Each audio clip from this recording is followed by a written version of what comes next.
Okay, so also you said how you were living in your car and shit. So that's true, huh? You were homeless for a little bit, maybe after But you got released from UFC? yeah, it was not really just released from the UFC. It was the UFC. That was fine a little bit because I had some money saved up, but it just started Uh-huh. waning away. And then I was like, okay.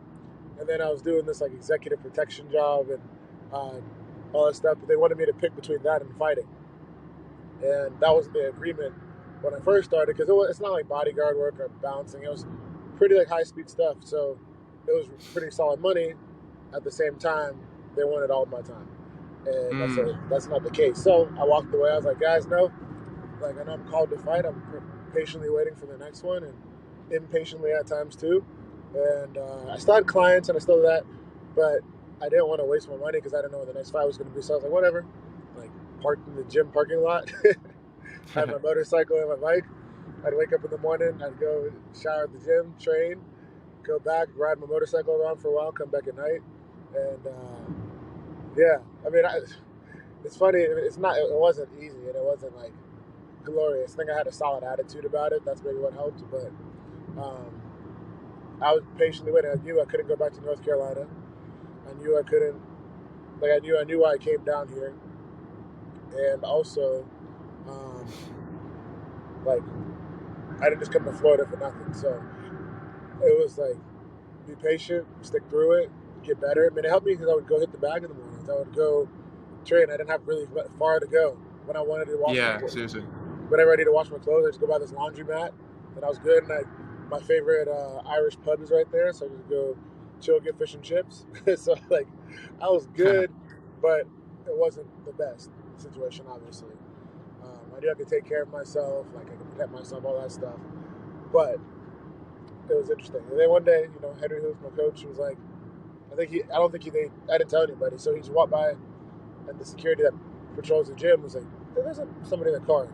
And yeah, he contacted one of my teammates, Marquez, who's an amazing guy.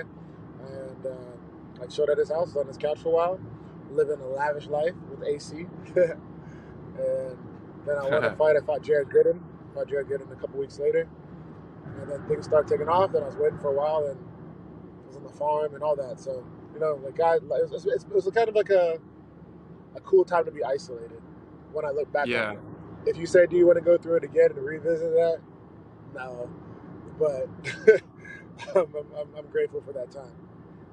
You wouldn't go through it again. Sometimes I've heard people say like, "Shit, I'd do it again," but you're Yeah, like, people say they "Nah." go through it again, and I really question them. Like, you say you go through it again, how bad was it?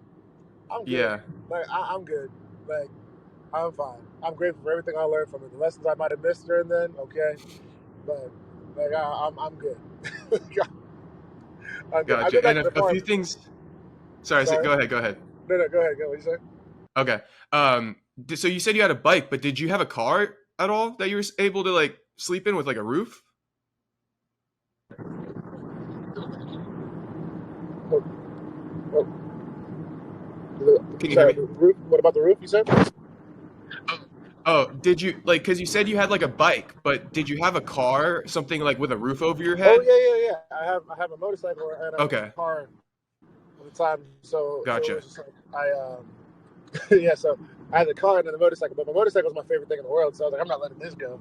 So I Yeah. just parked on the other side of my my car, and it was my bike and my car and I. And but yeah, I had like a little SUV, so it's keeping me protected, kind of like this one that I'm driving right now. But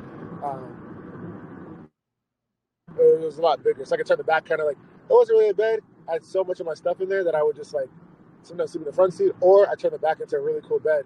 But I didn't want to get too comfortable and not wake up before practice, so I was like, this would be weird. So it was fun. Yeah. It's like kind of living off the grid in a way.